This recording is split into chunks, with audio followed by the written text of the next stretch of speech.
girl's life chances. This section really starts off with the question of, is it necessary to take gender into account when discussing disability?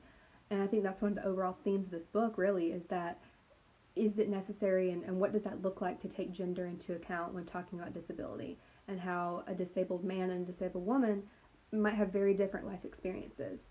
This section opens up with a quote from a girl named Radia. She's a 29-year-old woman from Nebache, Lebanon. And I'm going to read the quote so I don't mess it up. But she says that my brother and I were born blind. My father sent only my brother to school in Beirut. I shall never forgive him for this.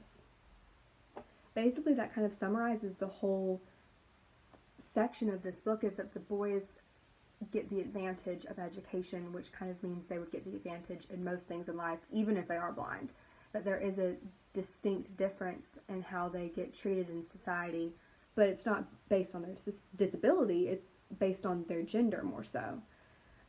With that being said, they talk about in this book that the Youth Association for the Blind is an association in Lebanon. It's a committee that's made up of blind and seeing men and women, and they started to investigate the gender-related issues within their own association. And what they found after investigating is that in the management positions and in the administrative level, there were less women than there were men, and that there was also less women who were actually benefited from what they were doing in their work. And so, of course, that made them wonder, like, why is that? You know, we want to benefit, we want to help, we want to give jobs and stuff to all people. Why is it that women seem to benefit less from it? And that made them realize that there was 3 different areas in which there was a distinct discrimination, a double discrimination, as they call it, where women were less than men. And the first area is in education.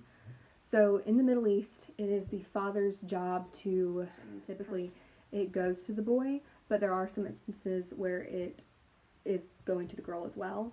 But if you're disabled as well as a woman, there's a lesser chance of you being able to get that, because you're kind of seen as a shame to leave the house, number one.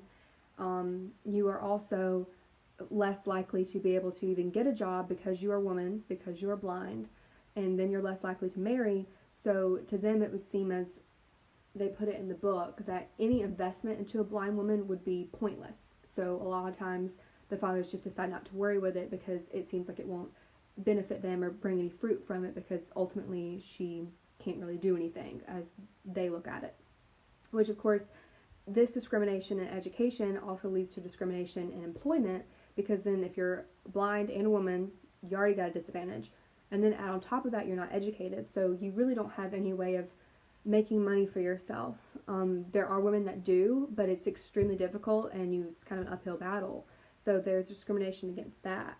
When in the Middle East and other places in the world, you know, you can be disabled and be a man and still make a decent living. Which of course leads into social life and how that affects your social life, being a disabled woman. Disabled women in the Middle East, again, this book and this section really focuses on Middle East, but I'm sure this is in other parts of the world as well. Having a social life in the Middle East as a woman